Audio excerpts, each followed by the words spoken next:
Hello dear students, myself Miss Shah from Kankoli College, Kankoli. In today's lecture, we'll study about the exponential growth model.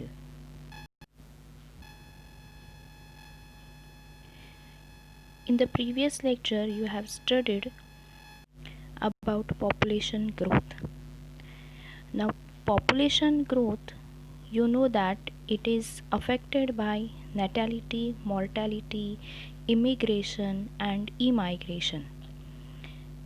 But population density, it is not only affected by these four factors, that is natality, mortality, immigration and emigration, but also by resources like food, space, and also other essential needs which are required for the growth of a population. So the growth of a population with time show any specific and predictable change, and this predictable chain, it shows different patterns, that is specific and predictable patterns, that is by exponential growth model and logistic growth model. This growth model we are going to see in details, that is exponential and logistic growth model. Now, exponential growth model, it is also known as geometric growth. Now, resources like food, space are essential for any growth of a population. Now, why we say that resources like food, space are essential for any growth of a population? Because for the growth of a population, without food or space, that is shelter, or any other goods which are required for the growth of a population growth cannot be increased, or population cannot increase, or it cannot increase in the number.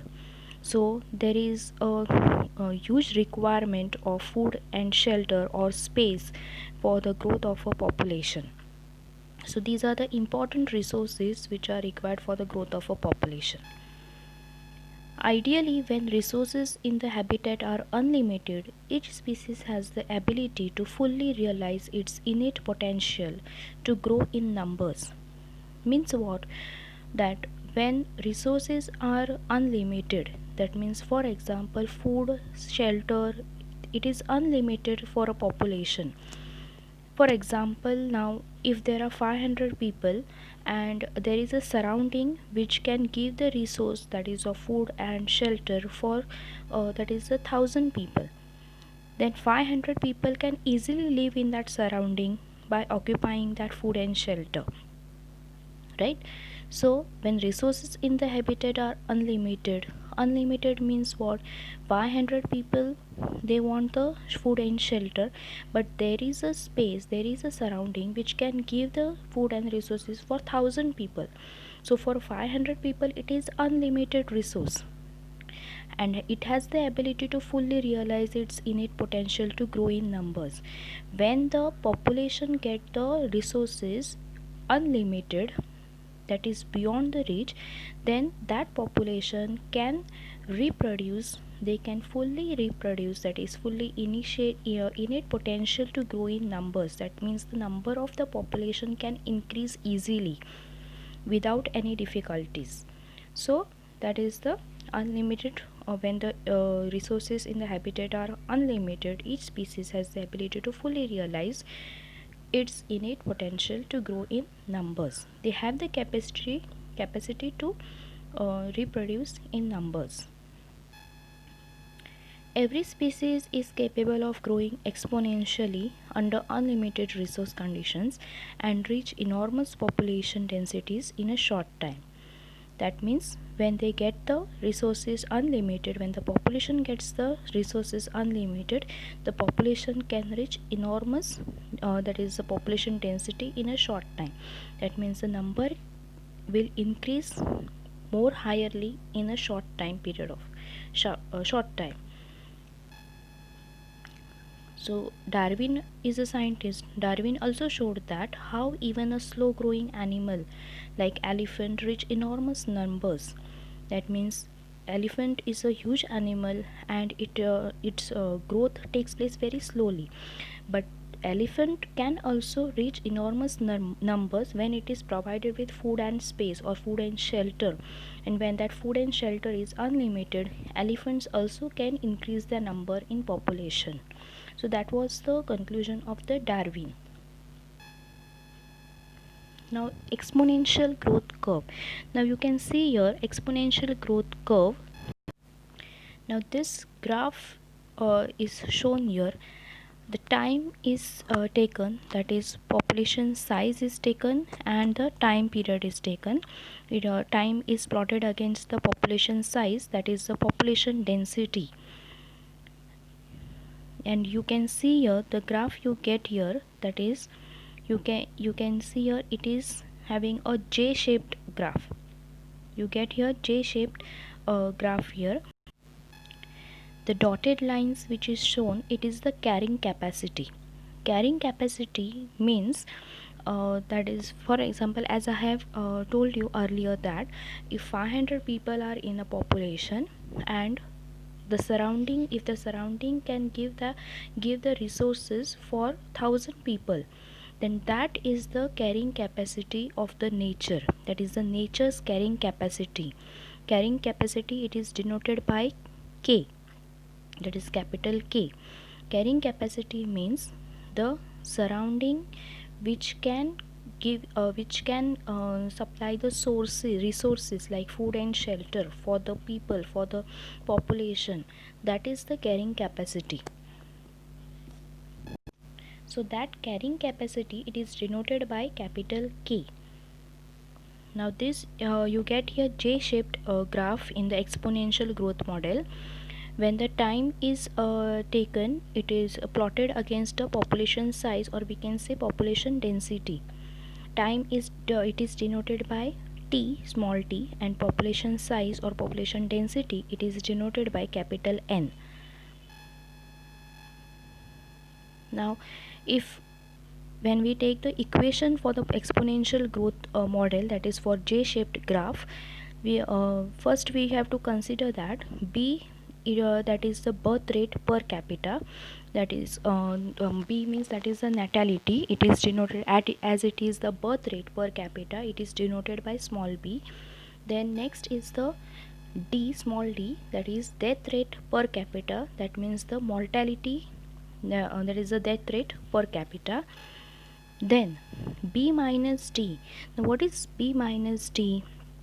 Now B minus D, it is the total increase in the population.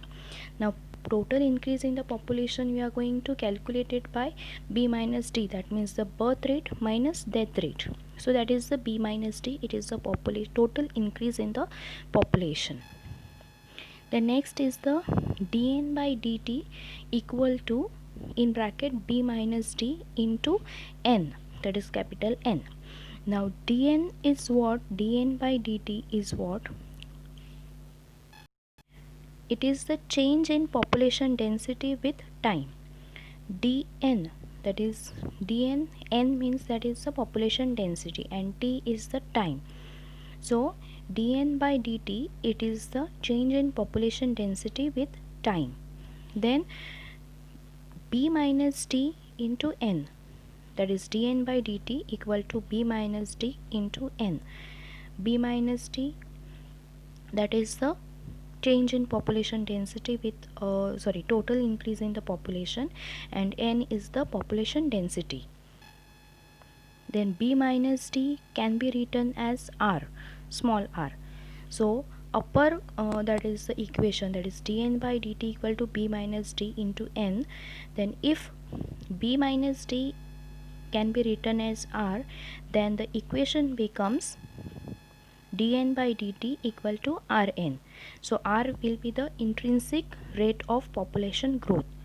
So R is nothing but the intrinsic rate of population growth.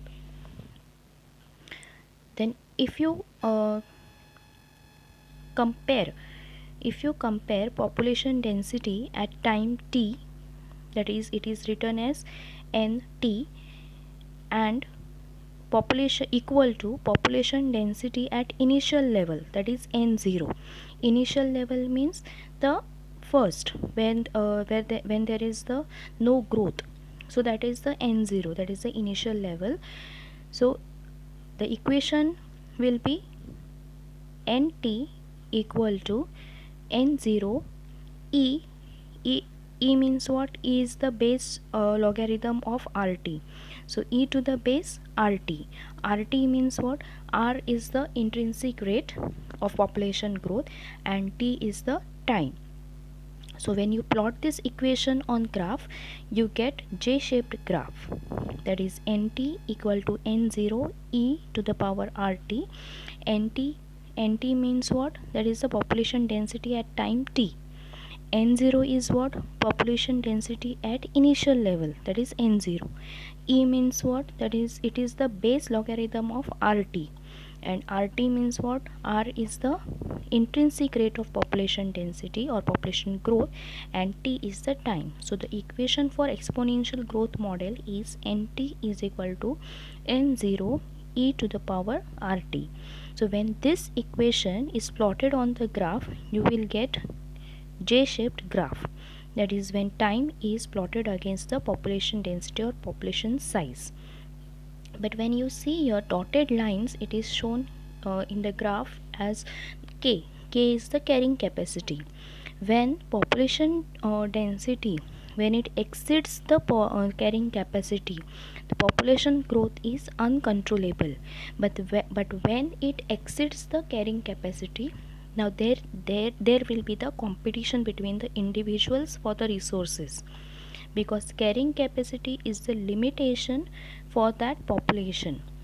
But when they exceed that carrying capacity, then there will be the competition between the individuals for the food and shelter.